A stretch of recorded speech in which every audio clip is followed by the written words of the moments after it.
storage. Yeah. This is where we're gonna put all Ano ba yan? the food. Ano ba yan? Lagyan ng pagkain? O tayo mga nandoon na mga ano.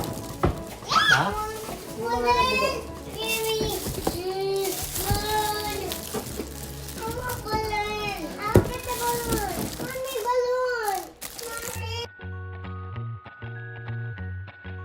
And so this is our kitchen counter before.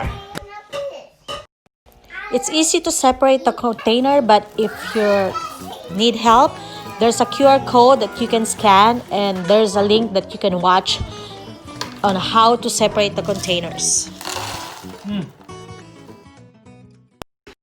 The lid is easy to open and close, and it provides long-lasting shelf lives for your food.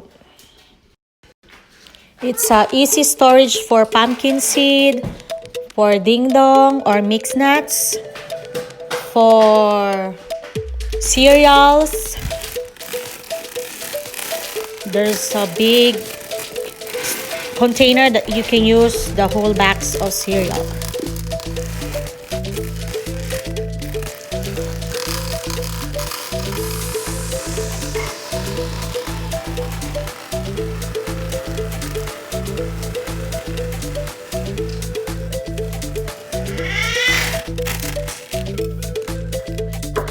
After putting all the food on the container, this is how it looks. And now we can start putting labels on each storage. And the good thing about it, it's the chalk marker is removable. Like you can use it and change it anytime you want. Erase and then write again. This time we put chocolate, cereal, sugar, Oreo, muffins, pistachio, wafer, crackers, candies, biscuits, cookie, granola bar, jelly,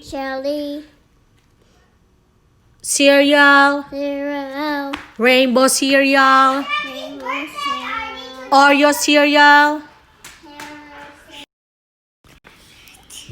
Rainbow cereal is Artie's favorite. But the better is Oreo cereal and cookies. The Oreo together to taste like Oreo, the cereal. Ding dong is Daddy's favorite.